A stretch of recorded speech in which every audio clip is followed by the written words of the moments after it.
Welcome back to another episode of the Clear the Screen podcast. I am Melissa Deely. And I am Billy Adme, and we're so excited to have a lovely guest today. Her name is Mardi Winder. We're so excited for you to be here, Mardi. Thank you, Billy, and thanks, Melissa. You are most welcome, and I just want to introduce you to the audience before we dive in. Mardi Winder is the go-to divorce coach for high-achieving individuals. She is dedicated to supporting people in taking control of their separation and divorce to reduce the emotional and financial costs of the process. Mardi offers over 30 years of experience helping women and men navigate the challenges of high-conflict, complex, and high-asset divorces. Mardi is an ICF and BCC executive and leadership coach, certified divorce, transition, and high-conflict divorce coach, and credentialed distinguished mediator in Texas. She founded Positive Communication Systems, LLC, and hosts the podcast The D Shift, Redefining Divorce and Beyond, and the Summit Series, Real Divorce Talks. Mardi is also a best-selling author, speaker, and trainer, and soon to have more qualifications to add to that very long list. Thank you, Melissa. That was very long, wasn't it? It was. No. Too much stuff there. Adding timeline therapy, neurolinguistic programming, hypnotherapy. Oh, I love that you're part of our school, Mardi, because it's just going to add to all the amazing things that you are already doing and have been doing over the decades. Wow, so impressive. We just want to start first, Mardi. How did you get here? Tell us your story. How did you get from being just regular old beautiful Mardi to now I want to help women go through divorce? There's got to be a story behind that, and I really want to hear it. Oh, well, Billy, I get asked this often, and every time I seem to tell it a little bit differently because you're in a different place as you're talking to different people.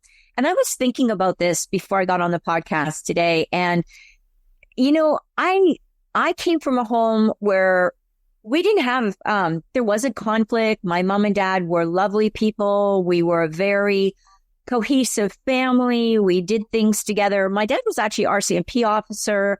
And my mom was a stay-at-home mom. She worked part-time at Eaton's. If you're from Canada, you know that store that no longer exists. My first job was actually at Eaton's as well. And my sister and I were both adopted. It was kind of that Norman Rockwell kind of family. And we really did a lot of things together. But we always knew my mom was sick. My mom had cancer and she had multiple surgeries. And she was actually one of the first people who went through radiation therapy when they originally started a new kind of radiation. And I don't know the name of it, but unfortunately, when they administered the radiation therapy, this was like back in 1962, they actually over-radiated her and actually caused severe scarring through her abdominal area. And which led to a lot of health complications all through her life, and unfortunately, a resurgence of the cancer. But, our family was very open about it. We talked about the fact that my mom had cancer and it was terminal.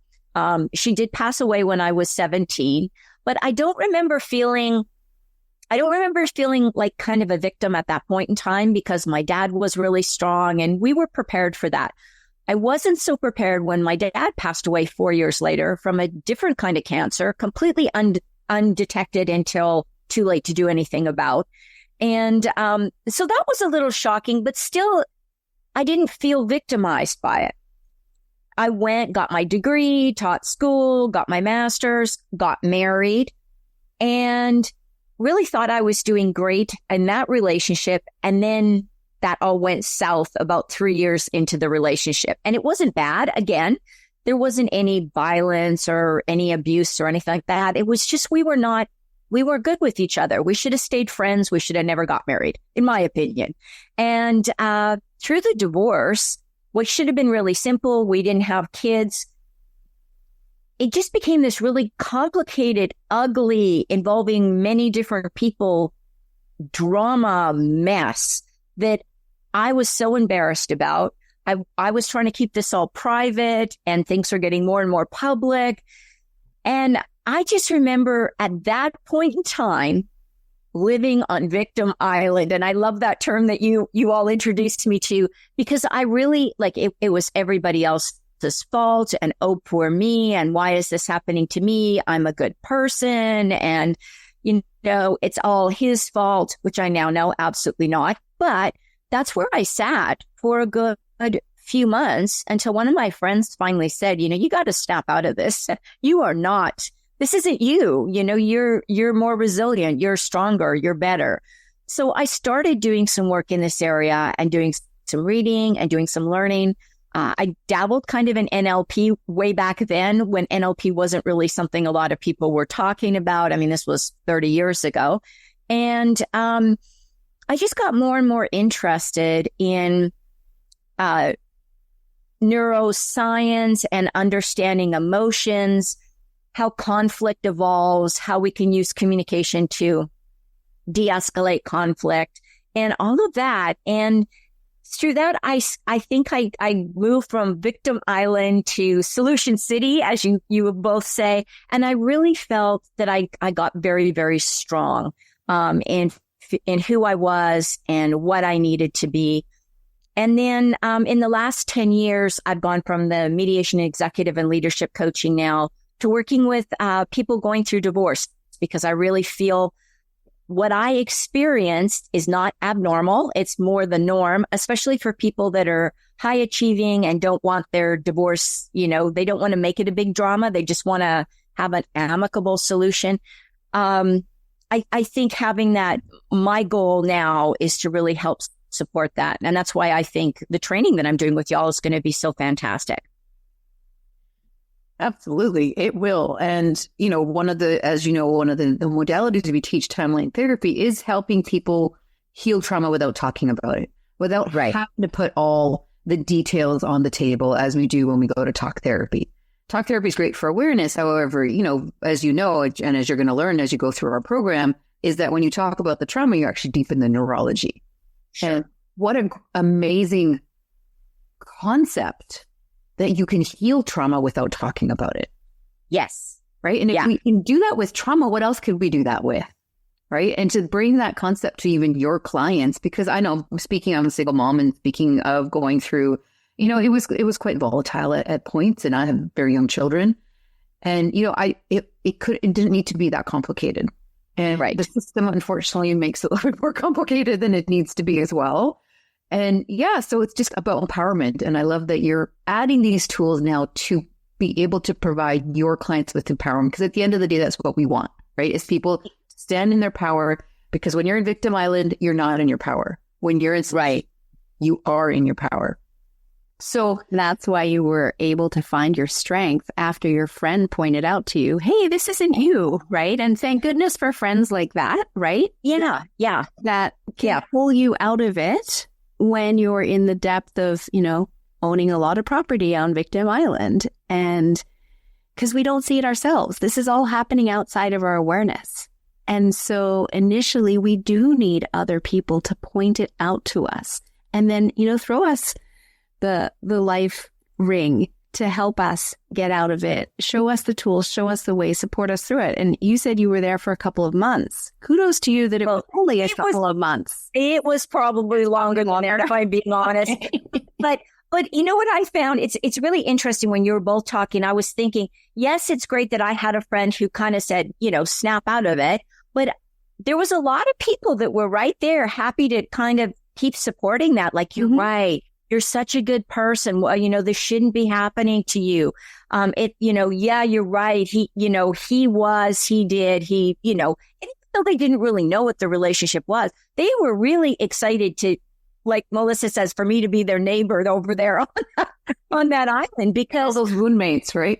Yeah. I think sometimes, when people see somebody thriving and making positive changes, lots of people don't like that. They really want people to stay at their space, their level, their comfort zone. And when you start making those changes, all of a sudden it gets uncomfortable for other people. And you have to be a courageous person to make those changes as well. Absolutely. It's the crabs in the bucket syndrome, right? People get worried that you're going to leave them behind. And so out of love, again, unconsciously, they'll often call you back because they're worried you're going to leave them. Right. And then also people friends, they think they're helping you by supporting you, by agreeing with you. And that's being nice. It's not being kind. The being kind is recognizing that you are wallowing on victim island and that isn't you. And hey, snap out of it.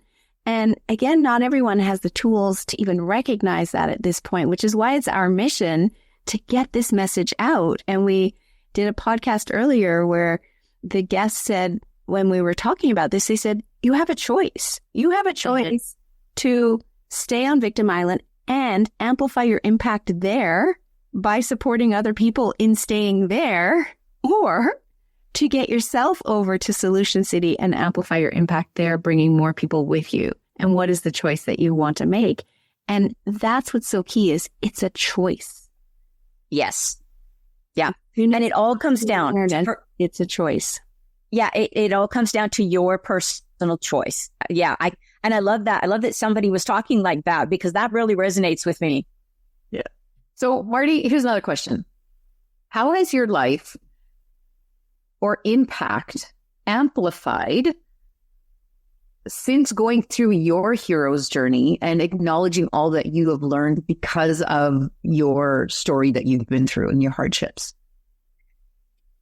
Well, I think I would like to think that I try to be authentic in everything that I do and every interaction I have with people. Part of my journey, I think, was to learn to be a little more vulnerable and talk about challenges that I was having and be a better listener. Like Melissa said, not just be that person. Oh yeah, poor you, you're right. But really to be kind and considerate, but give them a little bit of a, I don't want to say a challenge, but maybe a choice, to just help them as part of my coaching or even just interacting with people I know and care about is to ask them the questions so that they can see that there's more than one possibility. I think sometimes we get tunnel vision and we just see that there's one solution. And I think, in most areas of life, there's rarely just one choice or the other. There's always multiple ways to get to the solution. But how flexible are you? How willing are you to negotiate or to consider outside options? And I think that's what I do. I think that's how I amplify what I've learned and really try to support others that are going, whether it's divorce or anything else, changing jobs, dealing with the loss of a spouse or a loved one, the loss of a pet. I mean, there's so many things that come up where we could just get stuck or we can move forward. So I don't know, Billy, if I answered your question or I just kind of rambled there, but I think it's that asking the question so that people understand that there's a choice. Right. Yes. I would love for you, if you can, to share a story with how you've done that, potentially with a friend or a client, and the outcome of you showing them that there's a choice and where that led them. Do you have a story around that you can share? I sure can. And this is one of my all-time, I don't know, it's just one of those memories in working with somebody. One of the first people I worked with as a divorce coach was a lady she was in her mid-60s at that time. And she had been in a relationship, in a marriage for, I think, 45 years about. She had got married very, very young, like 16 or 17. And this was not a good relationship. This was an emotionally abusive relationship. And she'd had a lot of, there was multiple, like 5 or 6 children involved spread out over the years. So she hadn't worked. She hadn't really done anything, but she had somehow during her time at home done some classes and managed to get things so that she had enough that she wanted to complete she thought that she could complete her master's degree and a PhD in about 6 years. That was her goal. But she was so concerned and so worried about well, this is my age and I need to save all my money and I just need to go be this little old lady and I need to sit around with other little old ladies talking about how sad we are that we don't have anybody to live out the end of our lives with. And we're going to be, alone, crazy cat ladies sitting on their porch knitting or something. And, we really talked about that. And we talked about, even though I didn't know timeline therapy at that time, we used a similar technique. Like, what would it look like if you were able to go back to school and get your degree and do all these things? What would you be doing that's different? Who would be around you? Who would be your biggest cheerleaders? Who would you be cheering on? And so we really talked through that. And we touched on that a few times. And I worked with her for a couple of months, I think about 3 or 4 months during the last part of her divorce. And I didn't hear from her for a couple of years. And this will be maybe about 4 or 5 years ago now, I get something in the mail out of the blue inviting me to her graduation for her PhD degree celebration. And unfortunately, I wasn't able to go, but Zoom was available. It was on Zoom, so I was able to watch it virtually. And there was a physical transformation, not only that mental and empowerment transformation, but there was a physical transformation in the way she carried herself and presented herself. And she got her how old was PhD. she? How old I was think she was that? 70. I think she was 73 when she finished her PhD. Wow, that's amazing. It's never too late to start, right? Again, we have these mindsets and programming around, you have to do this by this age and this by this age and this by this age. And then if you haven't done it, you've missed out. No. Yes. No, you haven't missed out. You can do anything at any time.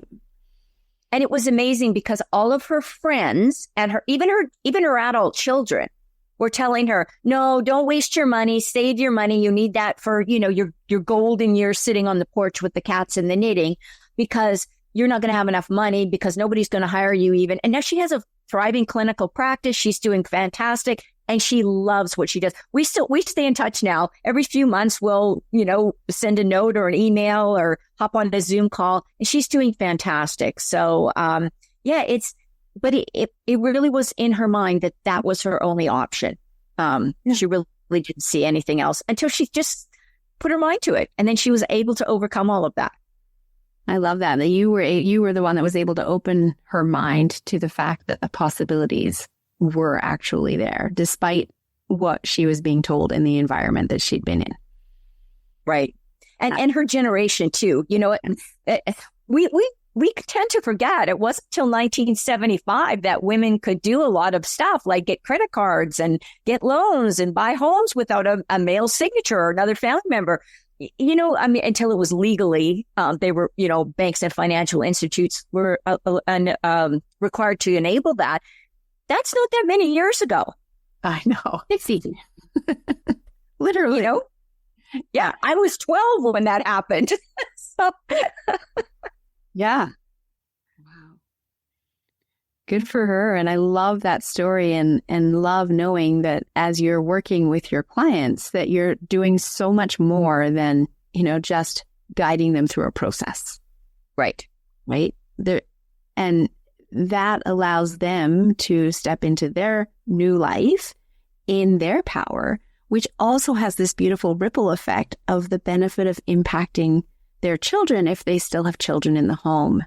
And that ripple effect is huge because navigating divorce is hard on kids. And if the person that's being coached by you is able to navigate it from that place of their power in a positive way for the children, the children can grow up to be healthy, thriving adults with potentially, 2 loving homes versus 1 unhappy home, which I know is what Billy says to her children.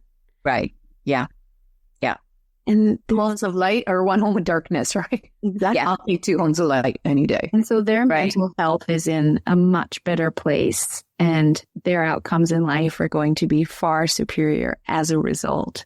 So the work that you do is so important because unfortunately there are so many divorces, and how can we navigate this in the smoothest way possible for all in a system that isn't designed to do so? So that's why your work is so important. Right. Right. And I just, but I love the fact that she took this on. You know, she could have just done whatever she thought that older women were supposed to do when they were on their own.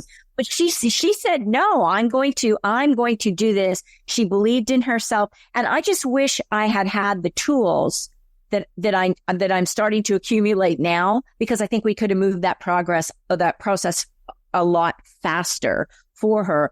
But, yeah, I think that whenever we see ourselves as the solutions to our own problems, as the victors rather than the victims, I think we're just going to make so much more of our lives than regardless of what we're going through. Right. You're going to love this work, Mardi. You're going to love learning what you're going to learn. And just, you know, we bring a lot of the spiritual aspect to our trainings because there's so much more than we realize. Right. And that whole concept of you are more than you can think. Even that phrase in itself is hard to kind of wrap your head around. Like, what do you mean we're more than we can think? It's because there's too much out there. There's so much limitless possibilities that we can have for our lives that the only person that's blocking it is us, right? And that's why we teach people to just get out of their own way. Right. Right. You know, divorce is, you know, being through it myself, there's a process there, right? And we have to go through that process of the death of the marriage and then the birth of this new identity of, you know, whether it's being a single mom or just being single or being a widow or whatever it is, like whatever that next phase of your life is, you know, we really have to do the work around that. And that's why these tools are so powerful, because we're always about clearing. Let's clear any unresolved emotions. Let's heal the trauma, heal the stuff that our unconscious mind is suppressing in order to keep us safe and alive.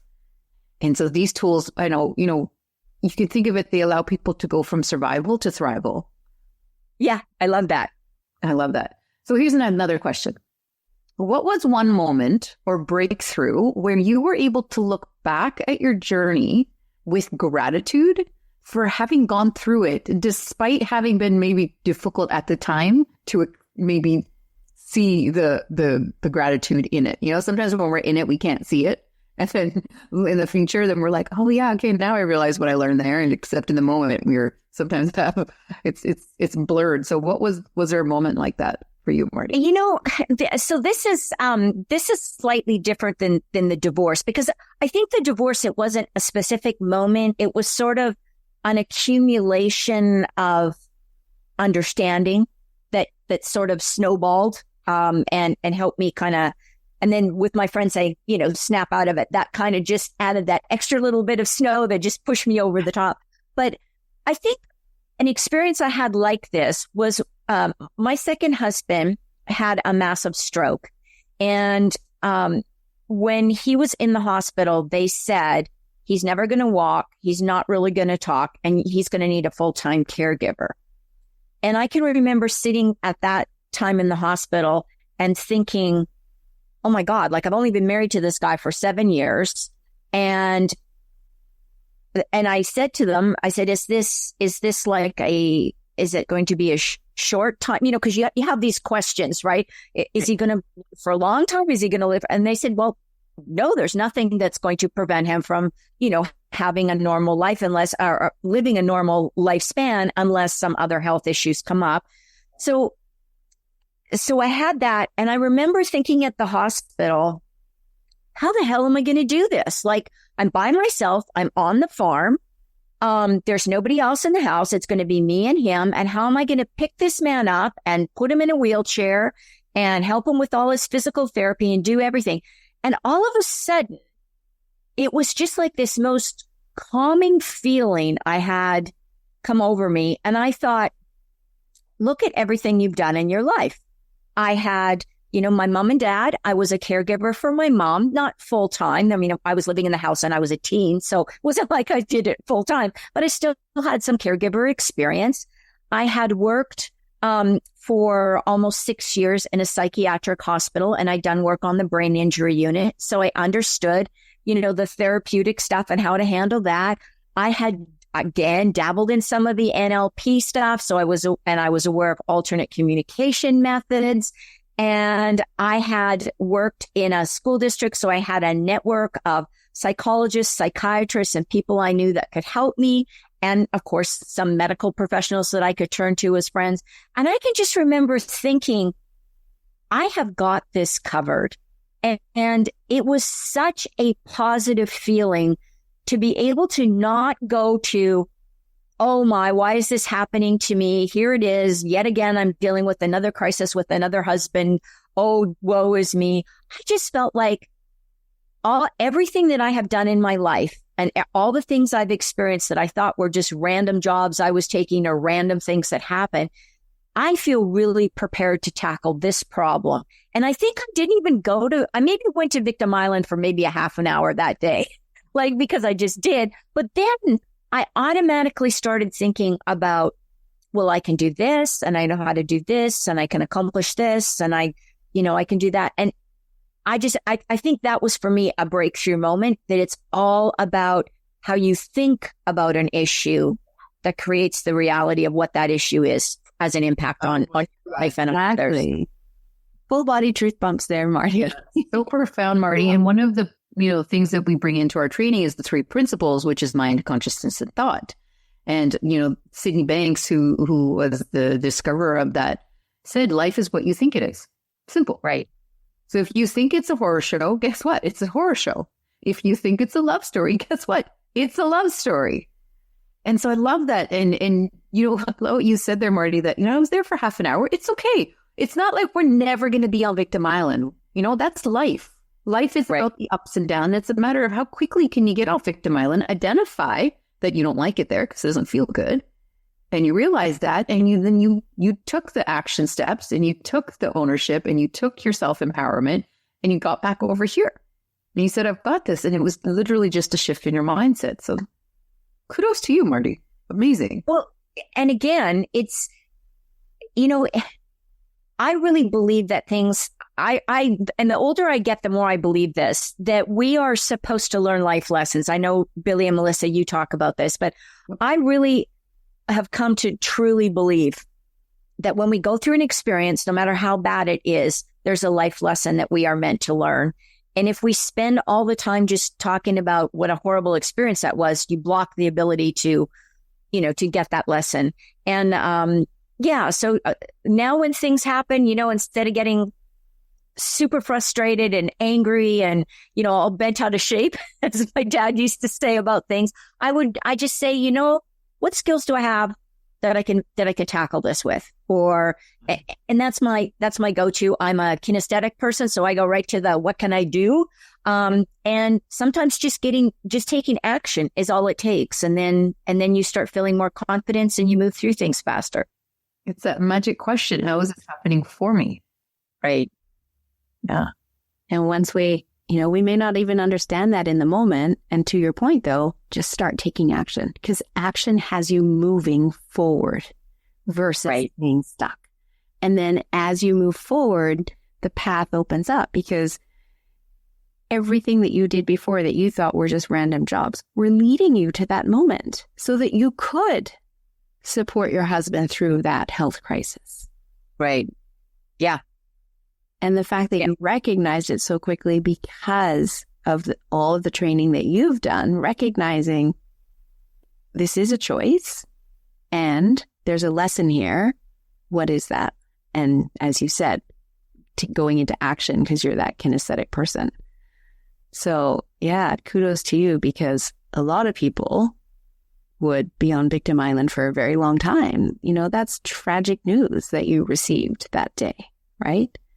And if you don't have the skill set, it can be extremely overpowering. So looking back with gratitude that you have the skill set.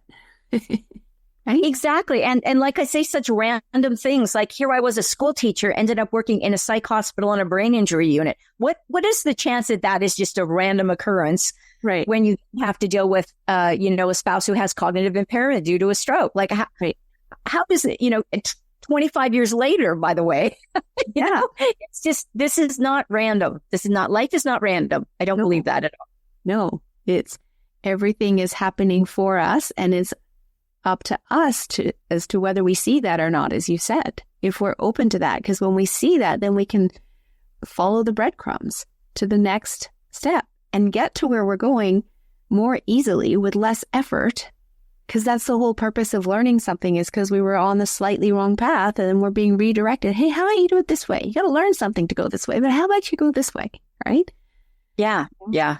It's so fascinating. And that's why you were directed from school teacher into the hospital and the brain injury ward, and you followed it. Yeah. Yeah. It's amazing when I look back and think of all the things. It's funny. I had a situation where I was driving. I'm in Texas now, and I was driving across this part of Texas that's like West Texas, and there's nothing there. I mean, you could literally drive for 100 miles. It's kind of like driving in Alaska. You can drive for forever and not see a town or anything. And I drove all the way. I hit a big center, and right then my fan belt broke, and I could coast in to a filling station, a gas station, called a tow truck. It turned out the tow truck driver had a guy who owned a mechanic shop that was just like a couple of miles down the road. So he took there was a hotel right across the street. I could just walk across the street and get a room. And like, I'm thinking, if my car had broken down 2 hours before, I'd have been in the middle of nowhere. I wouldn't have been able to even direct them to where I was in the middle of the night on this highway. And I'm thinking, the lady at the hotel goes, I have never seen anybody so happy that their car broke down. And I'm like, it broke down here on all these wonderful things. Right. So it really is the way you look at a problem. It is exactly how you look at the problem. And I love that you look at it that way. It's absolutely beautiful. My husband had a health crisis 12 years ago now. And he initially, it just started off as he needed an appendectomy.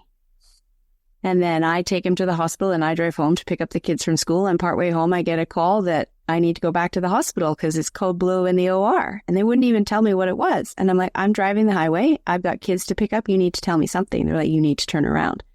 So I turn around. They kindly called me back about half an hour later and said, he's in the ICU and you still need to come back. We just wanted to let you know. Anyway, he had an anaphylactic reaction to the paralytic they use. Which they know some people do, and that hospital had never seen it before. So very rare. It's a paralytic called rocuronium that they use all the time. So he's in the ICU. A few days later, they're getting ready to move him out of ICU, so they want him to get up and use the washroom. He does that and immediately after collapses. So they get him straight down to the CT. He's got blood clots. So they get him on warfarin right away.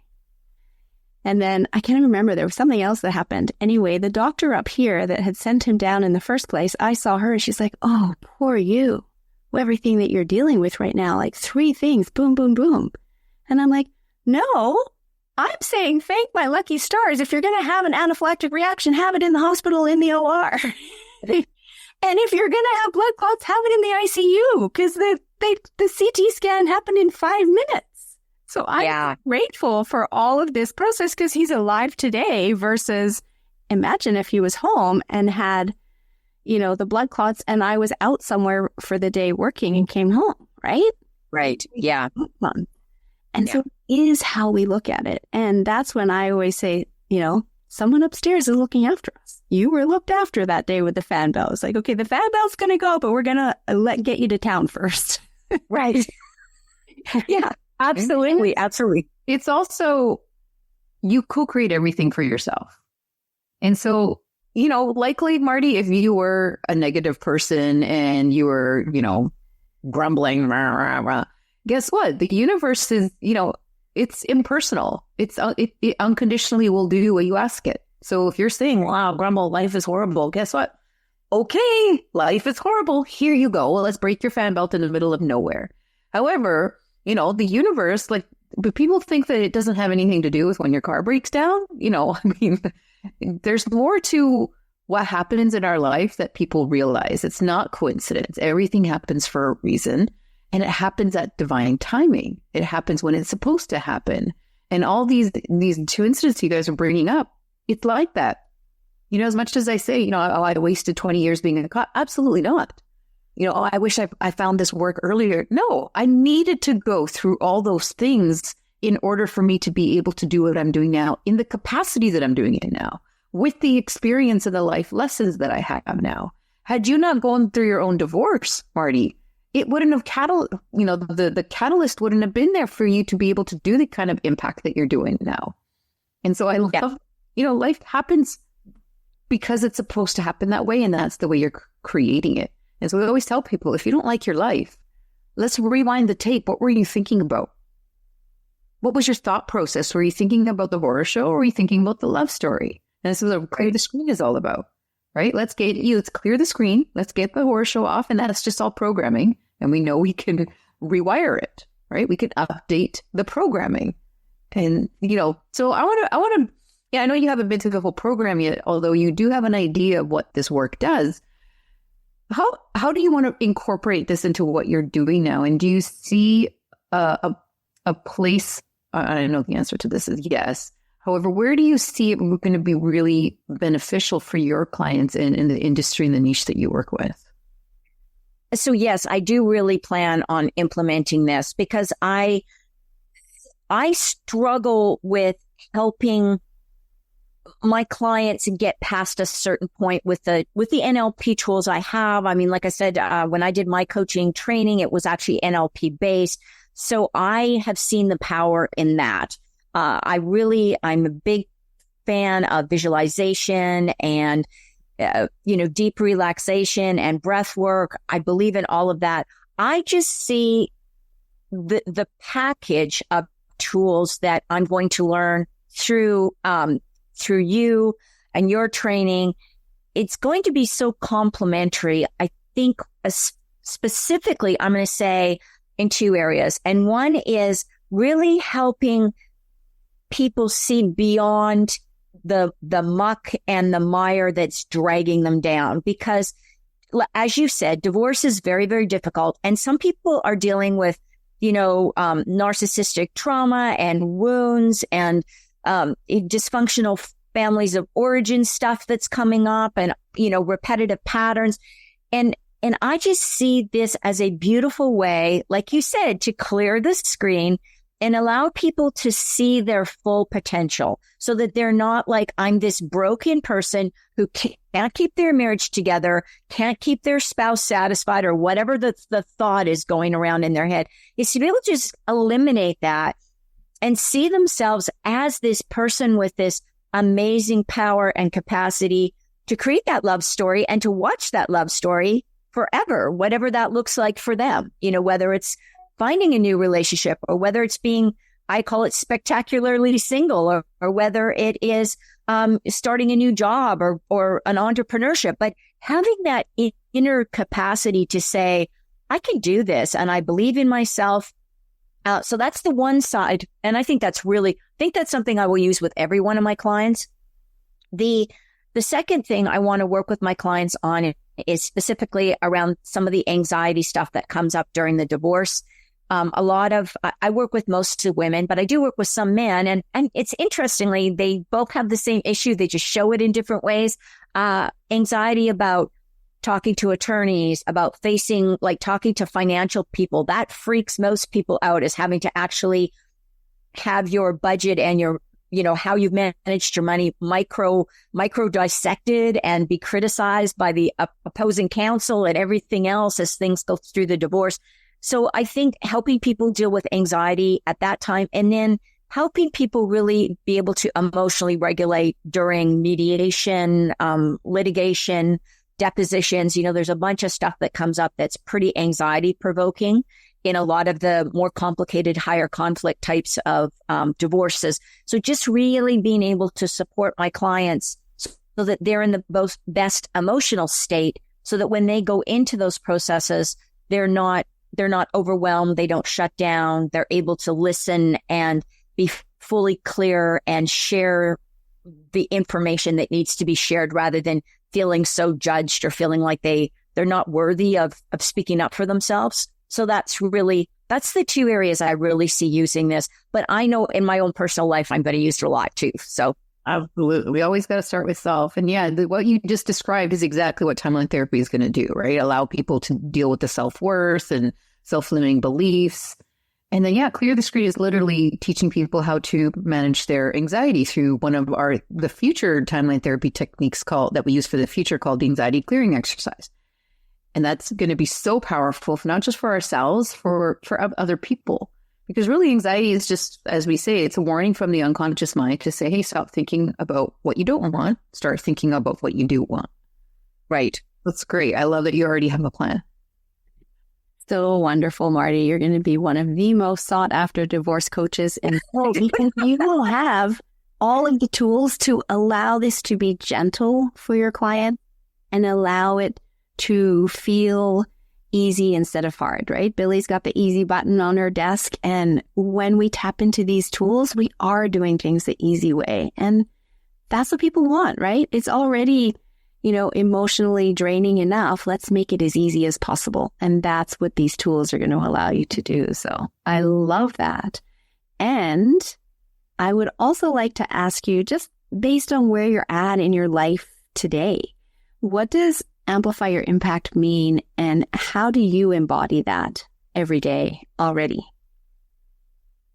I believe really that amplify your impact to me means that genuinely being authentic with people and sharing information, sharing techniques, sharing messages that help everybody. Not like, for me, it's not just about my clients. It's about, if I'm talking to somebody, if I run into somebody at the grocery store, or if I'm talking to somebody wherever it may be, and they talk about going through a challenge or a problem, it's to leave them with some positivity and to leave them in a place where they walk away and feel like, wow, that was a positive experience.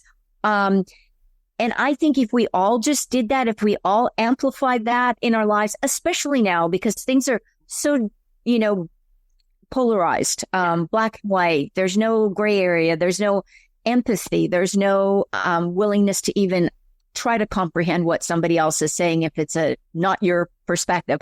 Right. I think if everybody that has the tools starts using them on themselves, like Billy said first, but then being able to gently and kindly use them with others who are open to it, I can just see how this, it's just like a mountain of positivity that just starts happening for everybody. And that's what I really want to do, is I want to make this something that's so much a part of me that I just use it all the time with everybody that I interact with.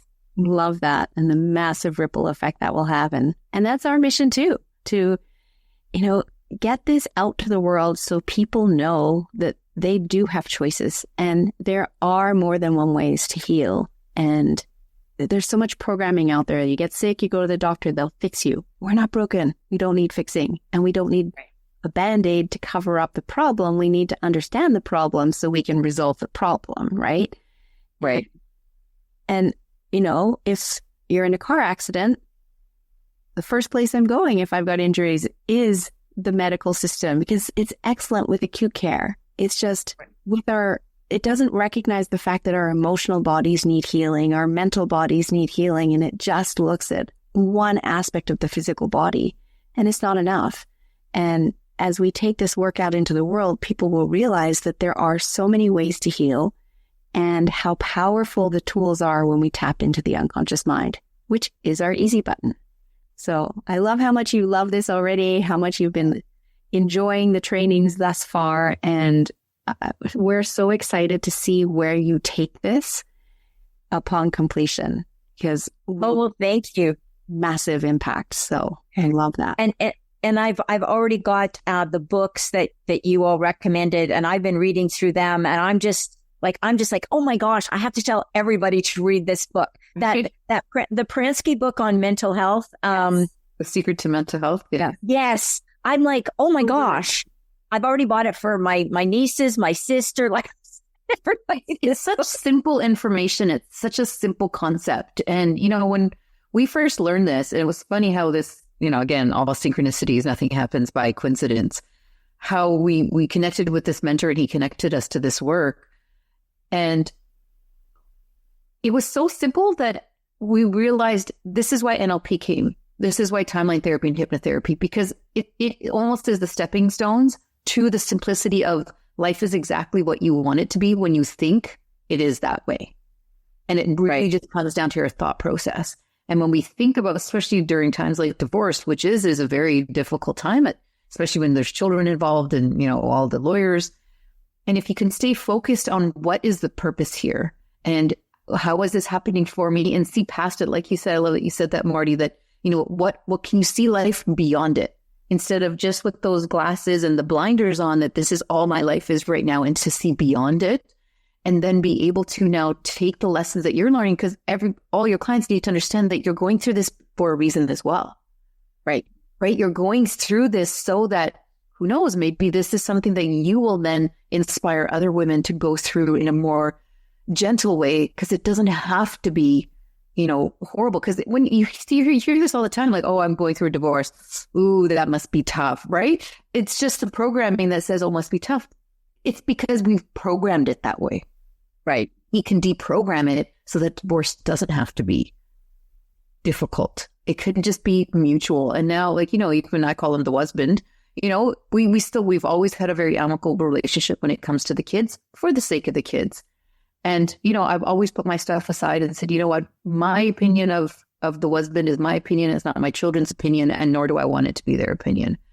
And if we could just, one of the presuppositions that we teach in NLP, which I'm sure you've heard of, Marty, is that everybody's doing the best they can with the resources they have in the moment. And unfortunately, a lot of the people in the world are just not very well resourced.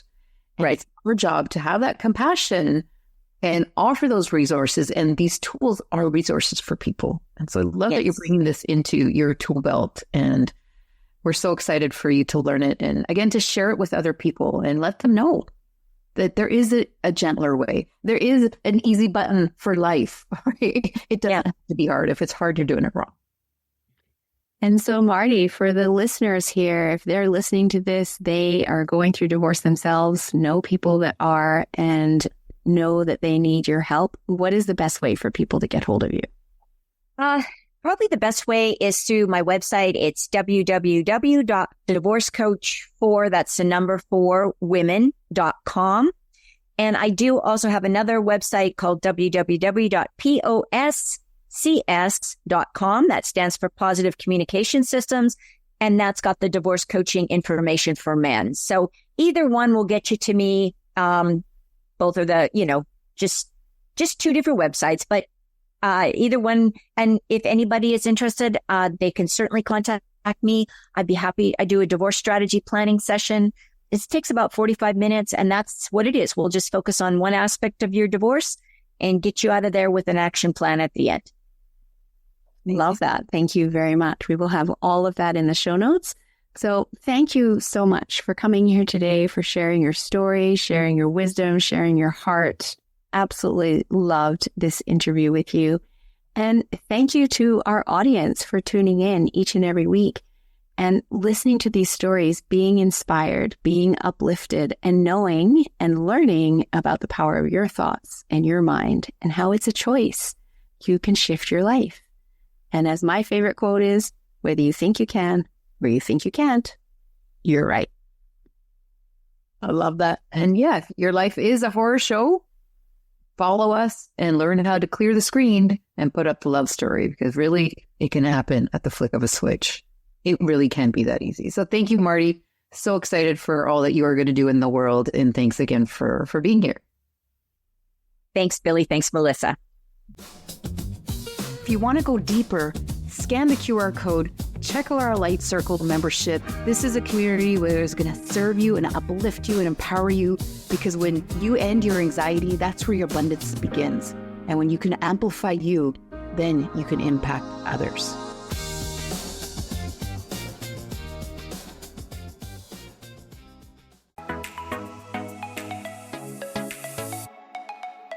Hi, this is Michelle Abraham from the High Vibe Podcast Network. We are honored to have Billy and Melissa's show Clear the Screen on our network. For more amazing shows just like theirs, head on over to highvibepodcastnetwork.com.